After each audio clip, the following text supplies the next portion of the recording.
Hey everyone, welcome to the pod. Oh, we're gone.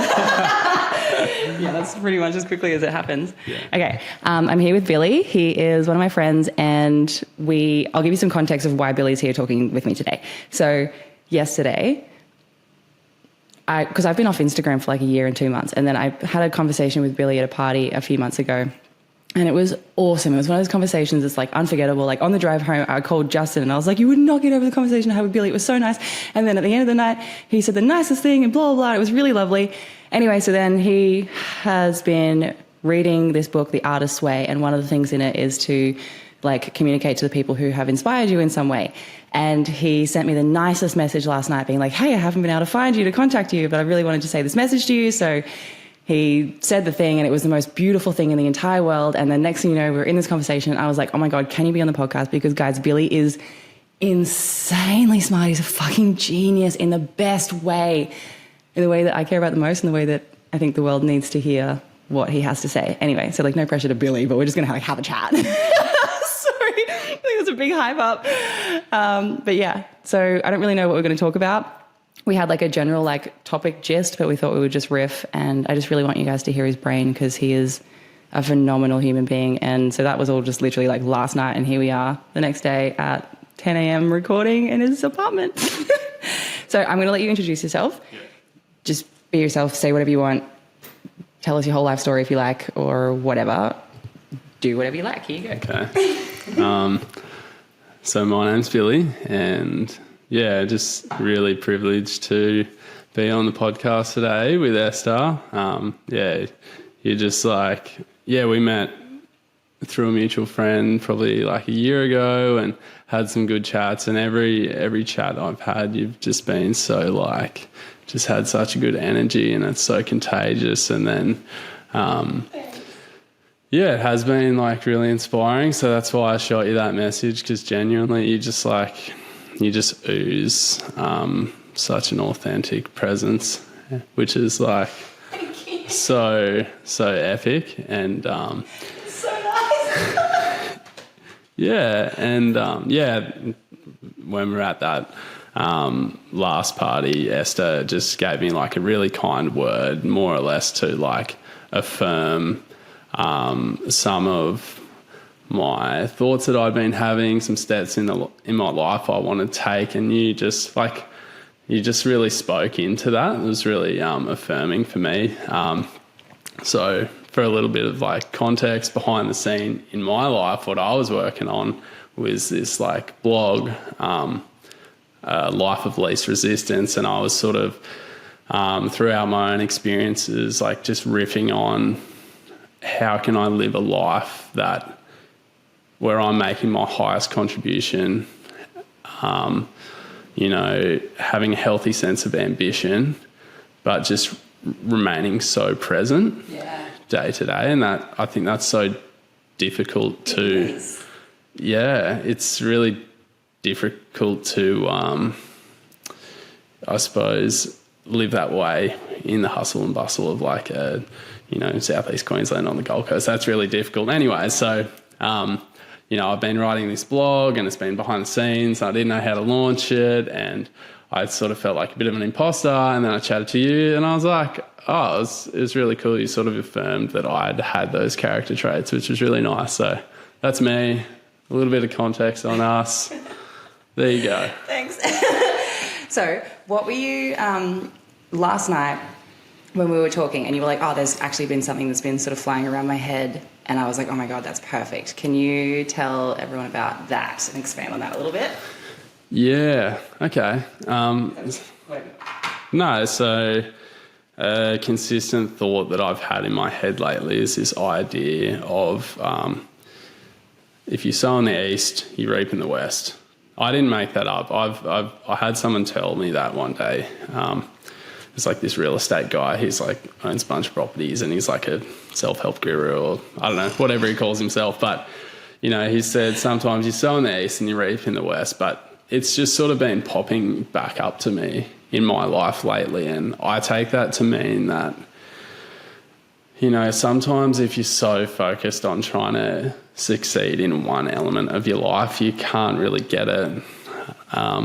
But if you apply yourself in everything you do, it'll come around in a roundabout kind of way. So what I shared with you last night is, I'm trying to apply myself in every element of my life, whether it be cleaning the kitchen, preparing myself for work, and, the way I train in the gym, or the way I prepare meals, or whatever it is I'm doing. If I apply the principles of being diligent, conscientious, hygienic, being considerate of others in whatever I'm doing, it'll come around and feed my creativity as well, because I think sometimes I create this false dichotomy, like particularly at work, and you might get this, like working full time, you're sort of like, oh, like this is sucking my soul and I hate my job so much and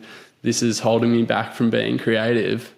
But if it's like, no, submit to this context, you've chosen to be here, and apply yourself the absolute very best that you can, it's going to have a positive ramification on your creativity. And like, even this podcast, I feel is so evident of that, because like this is something I've wanted to do, but I've been like, I don't have the time, but I know that I've been putting my best effort in other areas of my life, and this has just like sort of come around. So yeah, I think if you like, you sow in the east, you reap in the west. So that's kind of, where I'm at. I love that. I think that's really cool. And do you have another example of a part of your life where you've been like, where that's been the case at all?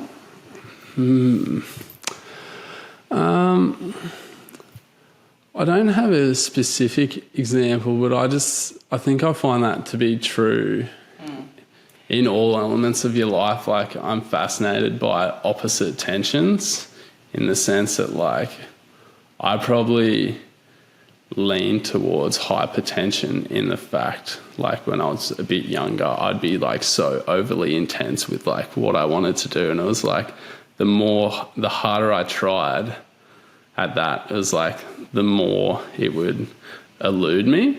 So I'm like trying to learn this art of embracing opposite tensions, and like I think it can be in your, say like in your health or something like that, you can be like, I'm going to work out the gym like so intense, but sometimes the best thing for your health is like just sleeping in, eating a bit more, and just like soaking in those common graces, and like, or like fucking partying or something. Like it can be opposite tensions in your life that actually attract the thing that you want. I agree. If that makes sense. Do you think that comes down to like listening to your body and like just flowing with what your energy is wanting to do at the time? Yeah. So, What was the reaction? well, like, no, I just... Guys, watch the video if you didn't just see his face. It's like, going with the flow and going with how your body feels, listening to your body. I love it and I hate it, because like 100% you need to listen to your body. Like if you need to sleep, if you need to eat, but then also as well, I think we have a little bit of like amnesia in the sense that we forget what makes us feel good, and it's a slippery slope of just like putting on 5 kilos, not working out for 2 weeks, and you go, oh, I'm just listening to my body. So there's such a fine line to walk there. I think it's like remembering that your body stores a lot of information. So your body will store a lot of bad habits as well as like good things. And your body has such a strong communication style, but can get hung up in the wrong areas for sure. So I think it's like this process of unraveling yourself and recognizing like how you should be living as a human being versus how you have just been like unconsciously living up until this point, and doing things that are really good for you, taking the time to find the balance that feels right for you. And then when you do that, you're able to listen to your body in a way where you can trust it more, and it's not just you're aware of when it's acting out of like some bad habit versus a good feeling that's like, oh, this is what... It's almost like I don't know how I picture it entirely, but it's like Haley mentioned yesterday that she kind of leads with her heart, because she's like, it's like how when people say I'm having a gut feeling about something, she's like, I have that gut feeling, but it's in my heart. And I was like, oh, that's a really good place to look for that feeling. Like that's exactly it. That's when my body is telling me to do something that's good, it's usually from my heart. And if it's, if I'm listening to it communicate in various ways, if I know that's the real like stem of where that information is coming from, I can trust it. And I'm like, cool, this is going to lead me somewhere good. But then, yeah, totally, because my body also is just like, just lay down, eat chocolate. Blah, Yeah. So it's, both. It's a fine line, and I suppose I'd be curious to hear from you. Like, do you feel like what symptom or feeling or part of your body do you lead with? Because I know if you're saying for Haley it's like her heart, I know for me it's my breath. Cool. And sort of like my eyes as well. What? Because like if I feel like I'm overwhelming myself and I have divided interests and I just know like my adrenals are going to be like freaking the fuck out if I overcommit to too many things. I can feel what I'm going to feel like in the future, and I'm like,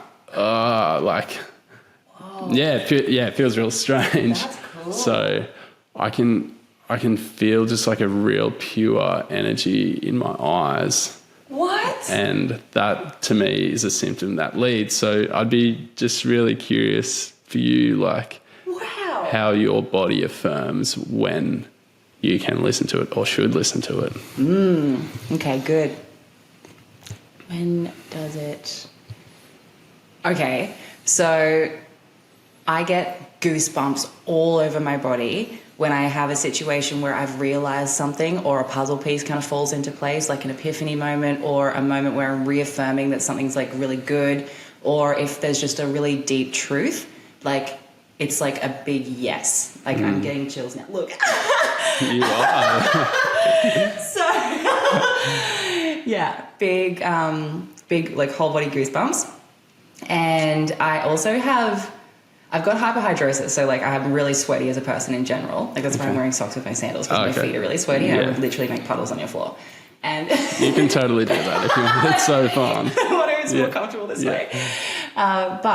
So that I find, like, that's also a really big way for my body to communicate, because if I am happy and excited, I'll be sweaty and my body's warm. But if I'm nervous, I'll be sweaty and my body's cold.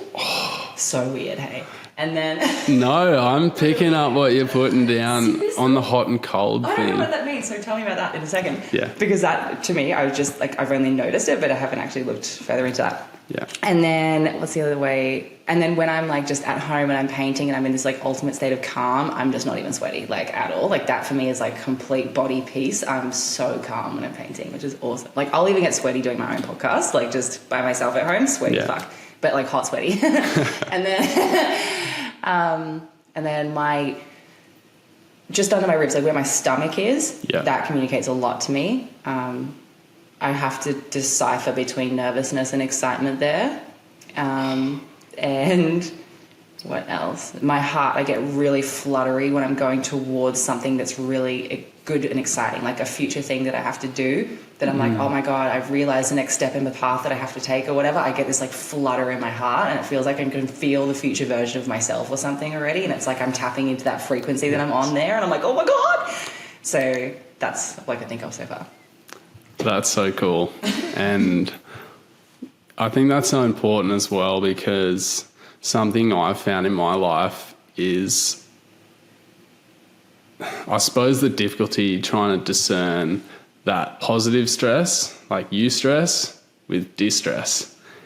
Like if you're in a state of distress because, like, I don't know, if you're tight on money or something like that, or if you're overloaded with work that you don't want to be doing, it obviously has a physical toll on your body. But I've also found in my life, when I've had a lot of good things going for me, I find that quite physically overwhelming as well. Yeah. And it nearly presents as stress. And that's something I've had to work through. True. So I suppose, yeah, just interested to hear your experience, like when you're super excited about something. Yeah, I can resonate with that, but yeah, I've got to find that balance, like reading my body a bit more. Because it's difficult, I think, to learn the difference between the good and bad anxiety, like the excitement versus anxiety in the first place. And then when you do get to the point where you're like, oh, I can tell the difference. I'm just anxious about something because of X, Y, Z, or I'm excited, anxious or whatever. Even then it's like how to balance that energy as it moves through your body, because there's a lot of energy for both excitement and stress, obviously, for different reasons, like your adrenal situation, or it's like whatever, the sympathetic and the parasympathetic nervous systems, whichever one's activated at the time. And that's a lot of energy that's got to course through. So like where do we even send it? Like how do you get it out? And I guess like opening like a creative tap, sometimes like if there's something that you really want to do and maybe that thing is creative, but you're like, oh, I don't know how to move forward in that direction or whatever, you could open another creative tap somewhere else. This reminds me of the thing that you said actually about the curation. Fire away. No. Oh, I feel like that needs more context. Okay, so I was reading something Billy wrote last night, and it kind of goes in hand with what I was just saying then. Like he was saying that if you're having struggle creating, if you can't get whatever it is out of you and you're blocked and stuck, or but you still want to create, you can, instead of creating the thing from scratch and reinventing the wheel, you can curate something that already exists. You can kind of gather the things and bring them together and then get inspiration from there. Or you can expand on something that someone else has already written. You can dig further into that and just, go from there. And then along the way, you'll probably find your own creative gem just by taking the actions and taking those steps in that direction in the first place.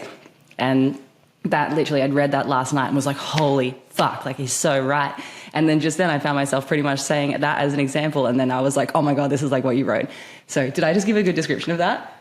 Yeah, you did. That was nearly verbatim. Like, because it's so much. I was like, this is so good. This is why I was like, you have to be on the podcast. Yeah. Oh, that's it's really kind that you took the time to read that, and the fact that it stuck with you. That's really cool. But yeah, I suppose the idea of that blog, it just speaks to that idea of like writer's block, because I think in essence it's arrogant to think that you have some untapped new idea that's never existed in the world.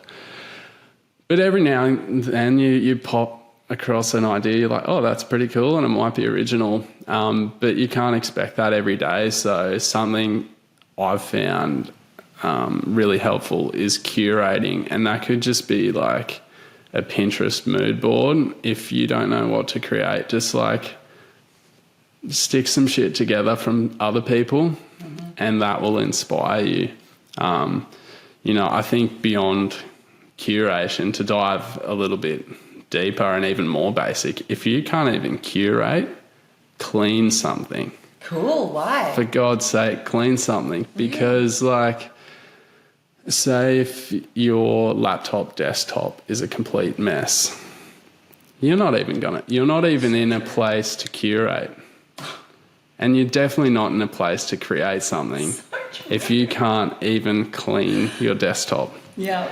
And, say if it's a blog that I want to write, I need to have the discipline to store my thoughts in an orderly fashion on my desktop. I need to turn scribbles into files in OneNote.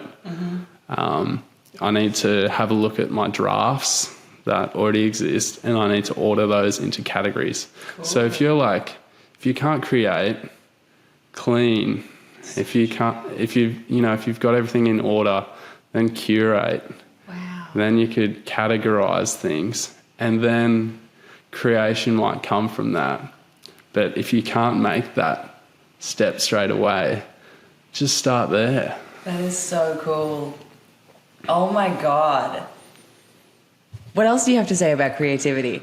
This is amazing. Oh my God. Because the world needs to create more. Like, we are in a desperate state of people needing to create. Like everyone is so boxed in and so like just this fragmented version of themselves, and people don't even know who they are. 80% of the population has not got self-awareness.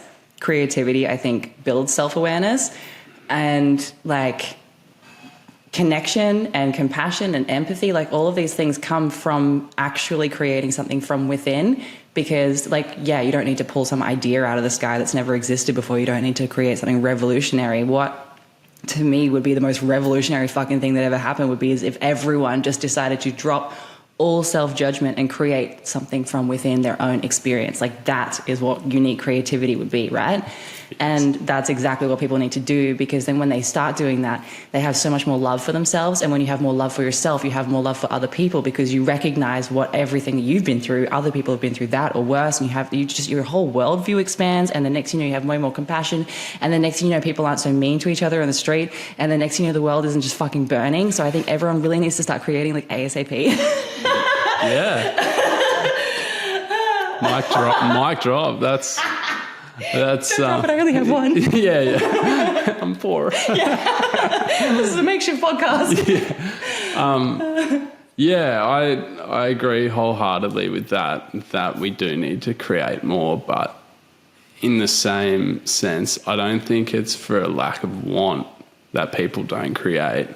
I think there's a paradox in the sense that people aren't taking those simple first steps. Yes.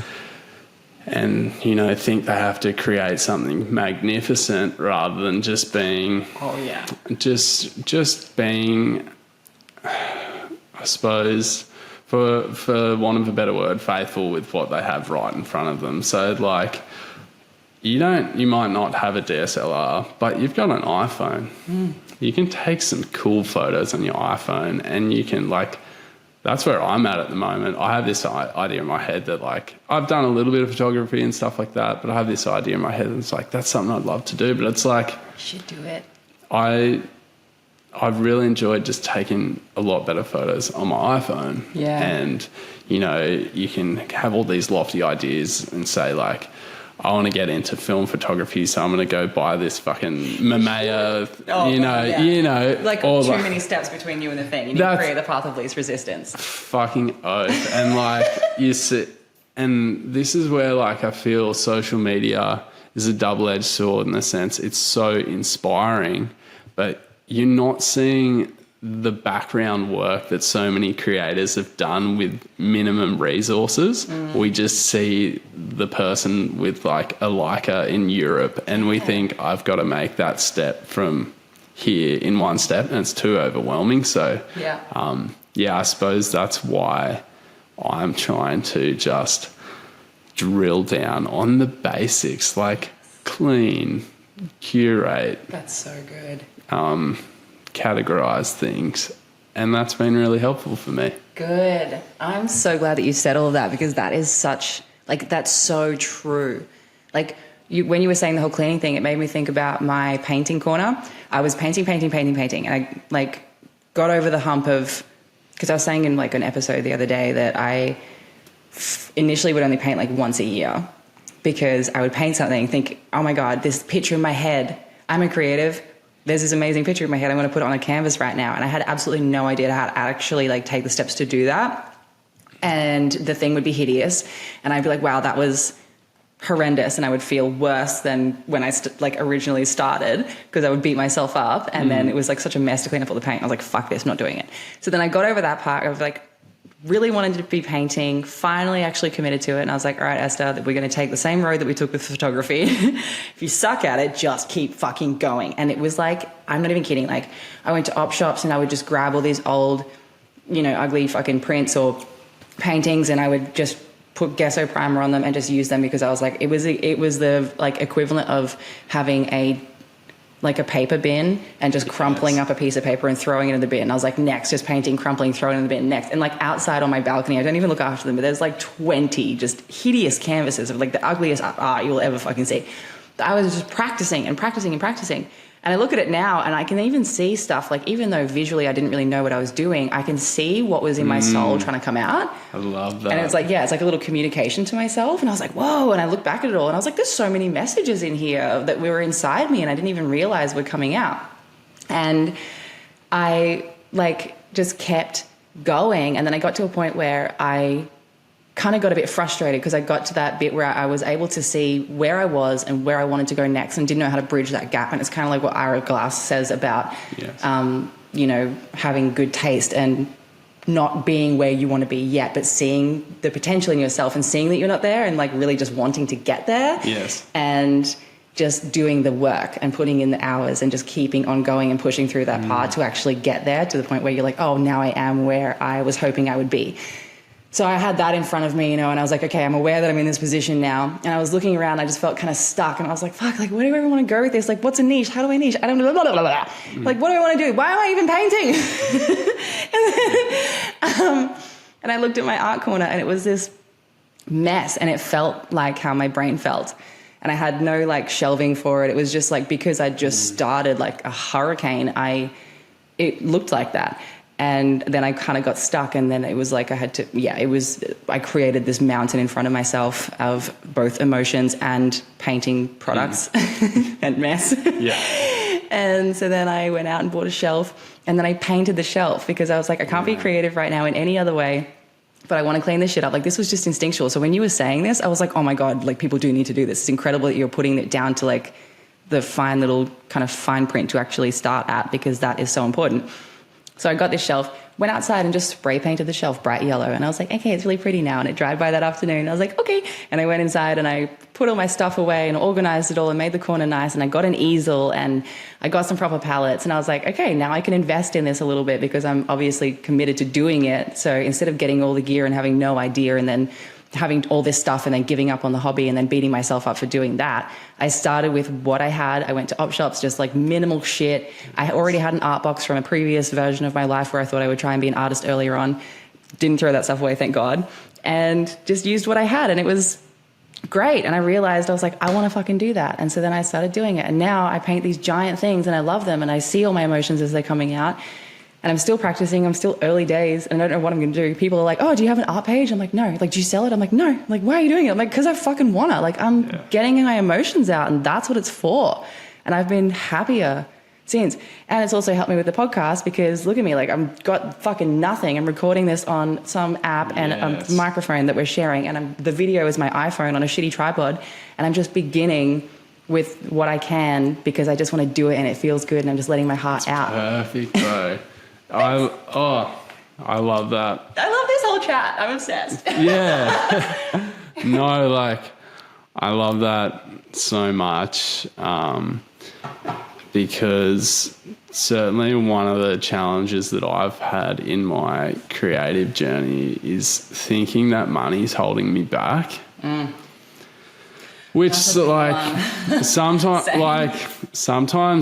it is, and you do have to take a little bit of a risk, like hire some gear or buy something or... I love what you said about money though, like... Sorry, keep going. No. Interrupt me, please. Billy was in one of the other, something else that he wrote. He was saying that, like, if you... I can't remember if this was... Now I'm getting them mixed up because I read a few. Yeah. But you were saying... something along the lines that if you spend more money on something, you're less likely to buy more, like, of the stuff. And so you'll actually take care in the things that you're investing in. Yes. And sometimes it's better to be like, oh, I'm actually going to spend money on the things that bring me joy because then you'll actually be more mindful and conscious about the actions that you're taking and the money that you're spending and the life that you're building for yourself. Yes. Something along those lines? Yeah. No, I think I think that is a little bit of a mush of two different ideas. But, I think that sort of came from that blog about paradoxical intention. Right. But it's a little bit slightly different to this. Right, go on. But anyways, I'll go back to... what you're saying. I suppose I just love how... you're even doing this in such a lean fashion, and I think bootstrapping something with the resources you have identifies all the behind the scenes work that needs to be done. Because if you had like the best mics in the world right now and the best cameras, but you didn't have a place to store them, clean them, or if you didn't have the time to like do this big fucking hoo-ha edit on it, Production situation. you'd probably throw the towel in because you go, oh, this is too much and I've bitten off more than I can chew. But if you are resourceful with the things that you have, I think it identifies your next best investment. Might not be a $15,000 camera. It might be like another stand. Yeah. And we actually overcomplicate this big hurdle of like, oh shit, I need all this money. But it's like, no, you just actually need to buy like a $20 little gadget. Yeah, just and like the next thing. Yeah, and so it's really cool to, see what you're doing, and Thanks. super dope. Thank you. What else would you say that, like, if... Okay, let's just pretend we're living in this, like, scenario where okay, we're not pretending. So my... where you're sitting on my couch. I was going to say this scenario where, like, getting people to be more creative from within themselves is one of my biggest missions in the entire world. And I was like, wait, I'm not even pretending. That's what I want. I want to help people with that. Yes. So would you say there is, like, what other nuggets of wisdom have you got that would encourage people to get past that mountain of, like, blocks to create, or just the fear of creating? Like, people are so fucking scared of what's inside themselves. They're terrified. They have no idea what to do with it. They don't even want to look at it. Okay.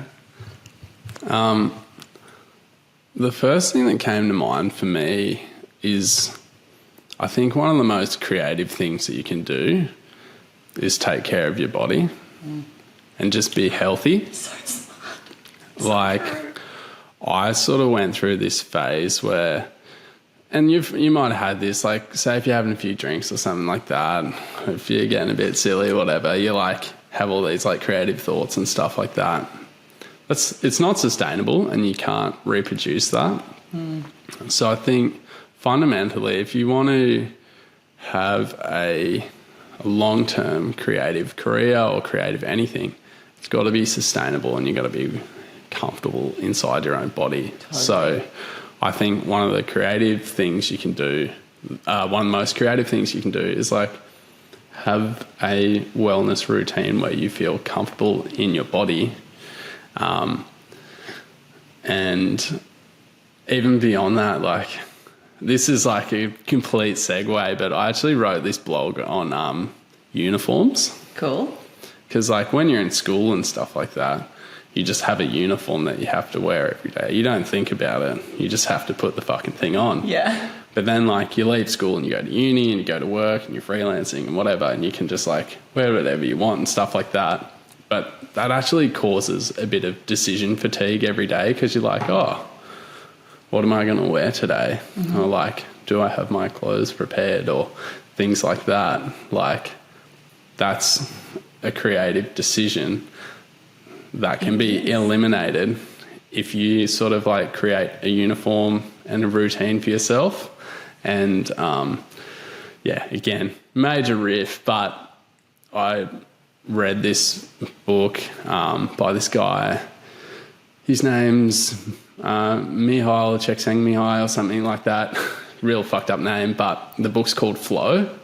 And one of the things he writes about is, like, you can't enter into a state of flow if you have any self-consciousness. Wow, so true. If you feel like, fuck, my shoes are a bit uncomfortable, or like I don't feel relaxed in this. That's why I wore socks with my sandals. See, you're flowing. You're flowing. And like, I just found that to be so true in my own life. Like, if you're hungry, for example, like, it's hard to be in a creative flow. So like, those small things, like just having comfortable things to wear and feeling healthy in your body, I feel like that's one of the most creative acts that you can do. Yeah, that's so true. That's so fucking true. That's really true.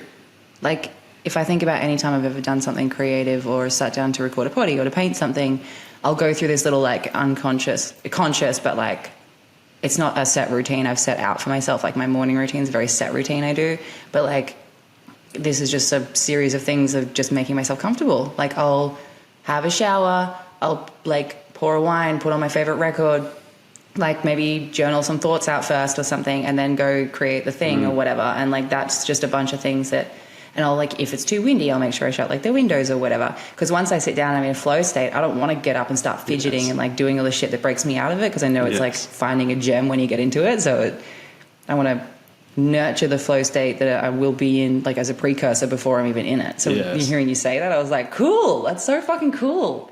This is amazing. It makes me think of like how, what they say about like there being kind of like a vibrational frequency where all of the creative ideas exist on or whatever. I don't really know the actual theory behind it, but for a visual sake, like let's just say there's this like level, and that's where creativity exists, and anyone can access that level at any point and pull any idea from it.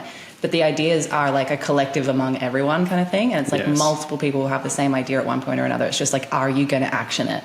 Are you going to take the step and do the thing? And if you do it and someone else does it, it doesn't mean it's oversaturated. It means that your internal perspective and theirs will have the set, like totally different views on the situation. And if you're being authentic to yourself when you're doing something, like whatever it is that you're like, there's a million white girls with a podcast, but mine will be different for whatever fucking reason. I don't know. Something I say will resonate with someone, and that's what will make me different and make this useful and actually purposeful in the world.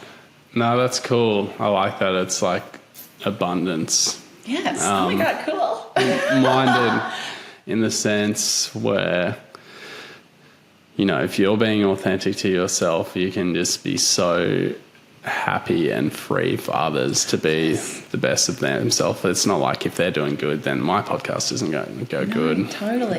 That's really cool. And I certainly, can find myself in that battle sometimes where you're like, I have to come up with something like completely original. And I think the longer you just remain authentic to yourself, your own little version, your own little niche will peel off and come into fruition. Totally. And your podcast is fucking cool. I mean, as your biggest fan, having watched for a whole one day now, I didn't know this thing exists, and it's really cool. So if my feedback matters, this is dope. So thank you. Your feedback really does. Your brain is incredible. Like, it's actually incredible. What were you going to say before about when I said that I have like cold sweat when I'm nervous versus like hot sweat when I'm excited? And you were like, oh, that's interesting. And then I was like, did you have a thought on that? Yeah, I sort of did. Like, if I find myself in conflict, I get cold and shaky. True. It's like I just get all this adrenaline, and like if I'm mad or something like that, and I'll just like take that as a sign to just go have a hot shower. True. I'll just do that to try and reverse engineer the symptoms and get myself back into a state of calm. Yeah. So, I just, when you said that, I was like, oh yeah, I get that, but I don't know how that presents in you. That was just an example in my life. Like if I'm in conflict, it's like my body's like, gets shaky and cold. That's nice to hear that like you have that body response of like the cold with the nervousness, because there must just be like an adrenaline fear thing. Hey, it would just be completely linked to that. Yeah. That makes sense. I think so. Is there anything else? How long have we been recording for? 40 minutes? It's probably like half an hour if I cut off the time we went and peed. I think that's pretty good. Yeah. Is there anything else you want to talk about? No. Is there anything else that, like, do you have like a favorite blog or anything like that? Like one that you've done that you love the topic of, you think that people need to learn more of, or whatever? Nah. Oh. No, I feel like that's better decided by you. I prefer getting external feedback at this point. Okay. Because I can think something's good, but it's nice if someone else thinks it's cool. Okay, I agree. I know what you mean. Can you expand on, as like a finisher, the paradoxical one? Okay. I really liked that. Okay. I thought that was really cool. Yeah. Oh, I should totally have been holding that there. It's fine. It'll just sound like I was far away. Yeah, cool. I don't mind. Everyone can fucking deal with it. I don't care. Go on. You just want me to riff off it? Yes. Billy's going to say something. He wrote, I read it. He wrote this thing, this paradoxical thing. Do you want to read it out? Yeah, I'll get it up. Okay, cool. It was really, really, really, really, really interesting.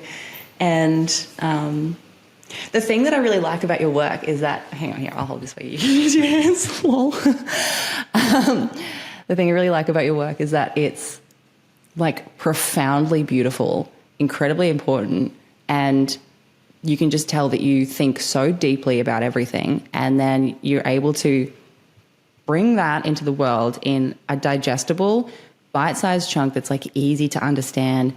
And I was just like, holy fuck, because that's what people need. Everyone's attention spans are completely shot. Like no one can handle, like the fact that people even listen to podcasts blows my mind, but it's probably because they're doing something else while they're doing it. Their body's active, they're driving, they're cleaning, whatever it is they're doing. So you're writing, like, while you could absolutely write an entire fucking novel and it would be amazing and I would read the shit out of that, and I really hope that you do one day. And if you've already been writing one, amazing, great. But like the blog is insane because it's like bite-sized. Like even if you just started a podcast and just wrote out your little blog so that people could listen to them while they're doing something with their body, oh my God, like obviously do whatever you want with your life, but it's incredible. I'm obsessed with it and I'm so glad that I get to read it. So he's going to read out one of the things that I read last night. I think it's really cool. That's really nice. And before I read this, I just want to say, like, that feedback's so helpful because for me, my background was in like social media, which like is such a bastardized form of journalism in the sense that you get so used to writing short copy. Yeah. And so I felt really conflicted in the sense that like, you know, I need to write long form to, validate my existence. Do whatever you want. Yeah, no. So it's really encouraging because that's like a battle I've been having. It's just like, put your thoughts into fucking 500 words, put 500 words together. But the more and more I write, I do see the value in just, short paragraphs. And that means a lot to me coming from you. The fact that you could do that, I think, is a really big skill. Because I think like usually if someone has a lot of really important things to say, that has to come out in a long like way. They don't really know how to get it down into like a short, easy to digest situation. So I think like that ability to be succinct and interesting and entertaining is like, that's amazing. That's amazing. Your encouragements are the best. They're so good. Oh, all right. I'll read this damn thing. So I titled it Breaking Bad Habits, and I've got those in apostrophes as if to say, like, who's to say what's bad? Breaking bad habits with paradoxical intention. If I want to drink less beer, I will set my mind's gaze on drinking the best tap beer at my favourite pubs with mates. It seems counterintuitive, but it works. By using positive semantics, so semantics being the way you phrase your sentences, I avoid demonising beer. In fact, I celebrate it and avoid creating unnecessary temptation and ultimately setting myself up for failure. Paradoxically, by focusing on a more indulgent experience, I reduce the frequency and availability of beer consumption. When it comes to coffee, I will only drink the best barista-grade coffee, and I'll only drink it out of mugs, not takeaway cups, and always in vibey cafes with a good book. This means mindfulness, presence, higher quality, and less frequency. If I want to save money, I focus on all the things I want, spending my money liberally on the things that will get me there. Paradoxically, I make better long-term investments and am more careful in my purchasing decisions. Mood boards and vision boards inspire me to make investments into the things that I love and question the things that will prevent me from getting there. So how can you use paradoxical intention by to get your desired results? So fucking cool. That's one of those like things that it's almost, it's profound in the sense that when you read that, it's like, oh, that's so true. You can think of times in your life when you've done that, just like instinctively or whatever, but it's still far away from the like conscious awareness that we live in everyday life, to the point where it's like you don't even think to try to do that. You don't think to like make yourself do that. And I just think that that's such a nice, refined way to live. Like, how nice. Like even just reading that, I was like, oh, I want to be so much more intentional with everything I do. I want to like, and that pulls you back into presence too. I think that has like such a big tie to presence. And when I read that, I was like, this just reminds me of like a monk mindset or like a Buddhist view almost, but like, not that you're doing that or anything, but just that conscious presence and awareness in everything that you're doing and enjoying what you're doing and actually taking more time. And I think that is kind of what people really need to do, because everyone's going so fast. And like we were just saying before about attention spans being at like an all-time low, no one has patience. It's all just very like go, go, go, go, go, go, go. Like how many things can I do every single possible moment? And like everyone thinks they can multitask, and like we can't. Multitasking is not a thing. You're just switching attention between things at a rapid rate, which is exhausting. It's so tiring, and no good at all. So living in that way where it's like, if you even like, you know, the whole the paradox is to be like, if I want to train myself out of doing something, like to do more of the thing intentionally or whatever, or like to visualize it or whatever, like that's really cool. But in just an everyday sense, to live like that, like how beautiful, like how aware of everything would everyone be? Like, do you know what I've realized since being off Instagram? My attention span's gotten bigger and longer, and I've also like, and I have, it was the best thing I've ever done.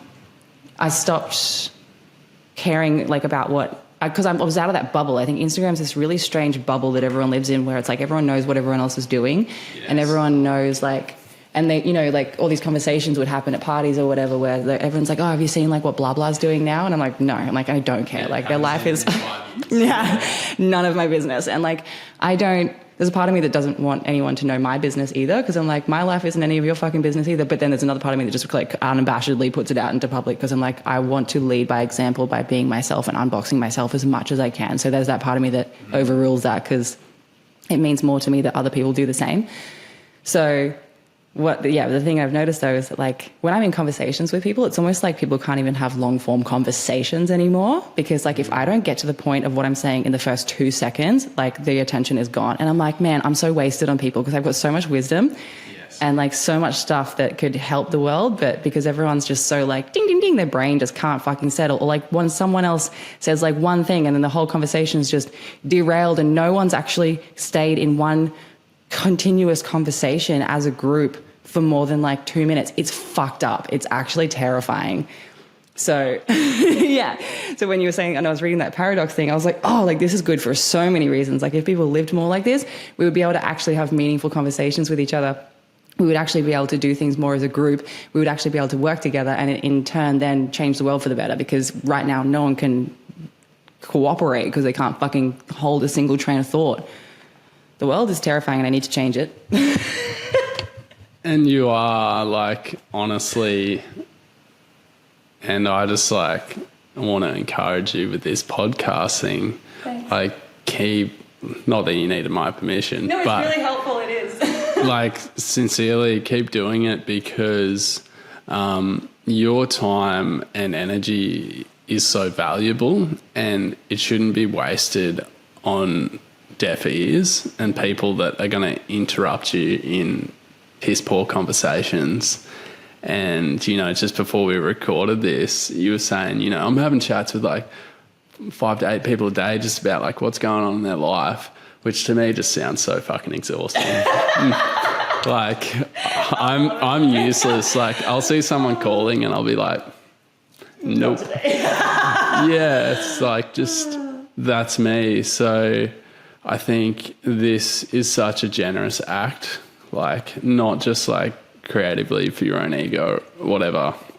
It's not about that. You're genuinely having valuable conversations in your life, and this is just a more highly leveraged way for you to share things once and for it to have a compounding effect. So I think it's sincerely generous, and it's just a really scaled way of making your highest contribution, which is like helping people. So dope. It's really good. That's so nice. You've said like 2 of the nicest things anyone's ever said to me in the space of 24 hours. Thank you. Oh my God. Thanks. I feel like you really see my value. I don't think a lot of people do. I think I go over the top of a lot of people's heads and they're just like, oh, she's nice. No, it's gold. Thanks. It's gold, and yeah, I value. Oh, wait, sorry, I was holding this here and Billy's talking, the mic's at my mouth, lol. No, yeah, we can round out by saying that I sincerely value your time and like. Thanks. I value yours. Yeah, that's cool. This has been amazing. Yeah. It's the Cut you best. off, I'm sorry. No, it's it's all good. This format is totally fine for cutting each other off. Cool. Are you done? Were you about to speak again? I could just keep like speaking your praises, but Esther is so cool, and I'm so grateful that you asked me to do this. And yeah, I value your perspective so much, and what you're doing is so generous and so authentic and so fucking cool. Billy, thank you. Oh my God, my heart. Thank you, thank you, thank you, thank you. I hope that you become some world famous writer, because I think that the world needs to hear your perspective, and I honestly think that you have something in you that you can change the world with. And last night when I was like, holy shit, you're sitting on something big, I had this like thing just like flash in front of my eyes of just your thoughts changing the perspective of like millions of people kind of thing. I'm getting goosebumps. See? And I was like, oh my God. I was like, holy fuck. I need to get your voice on the podcast in front of people immediately. And so I'm really grateful that you said yes and that this happened so quickly. I think that's amazing. And I think that that's just such a fucking amazingly timed situation. Like you dropping into the inbox, the conversation we had, and suddenly we're here doing this. I had a day off work today. I know, what the fuck? So good. This is amazing. Anyway, so grateful for you. Thank you. I'm going to end it here because I got to go do my day job now. And if my boss is listening, hi, Belle. Sorry. Love you. Bye.